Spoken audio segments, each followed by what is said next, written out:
بسم اللہ الرحمن الرحیم۔ السلام علیکم ناظرین۔ اسکاٹ لینڈ کا ایک غریب کسان تھا۔ کھیتوں کی طرف جاتے اس نے چیخنے کی آواز سنی۔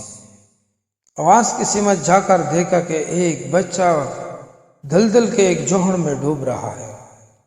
دلدل میں آپ جتنا زیادہ نکلنے کی کوشش کرتے ہیں زیادہ تیزی سے ڈوبتے ہیں۔ کسان نے اسے تسلی دی، پرسکون کیا اور درخت کی ایک شاخ توڑ کر بچے سے کہا، یہ پکڑ لو، میں تمہیں کھینچ لیتا ہوں۔ کچھ دیر بعد بچہ باہر تھا۔ کسان نے اسے کہا کہ چلو میرے گھر تمہارے کپڑے صاف کرا دیتا ہوں، لیکن بچے نے کہا میرے والد پریشان ہو گیا اور دوڑ لگا دی۔ اگلی صبح ایک شاندار باغی کسان کے گھر کے سامنے کھڑی ہوئی۔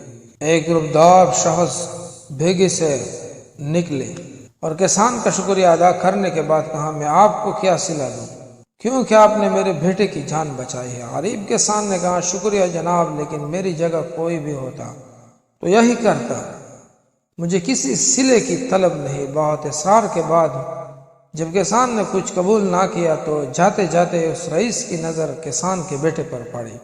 پوچھا، کیا آپ کا بیٹا ہے؟ کسان نے محبت سے بیٹے کا سر سہلاتے ہوئے کہا، جی جناب، یہ میرا بیٹا ہے۔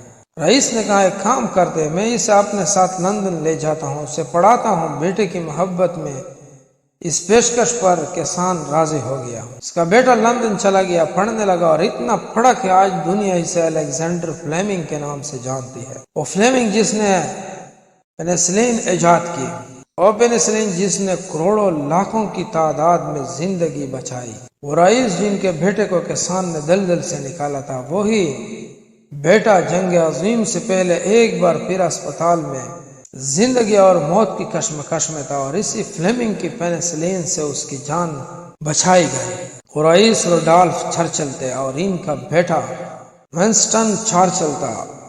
وہ چرچل جو جنگ عظیم میں برطانیہ کا وزیر اعظم تھا، اور جس نے کہا تھا بلائی کا کام کرے، کیونکہ بلائی پلٹ کر آپ کے پاس سے آتی ہے۔ غیروں کو بھی پتہ ہے کہ بلائی کا صلہ اللہ تعالیٰ دیتا ہے، ہم کیوں نہیں کرتے؟ ہم نے اپنی راہ چھوڑ دی ہے، اپنا دین چھوڑا ہے۔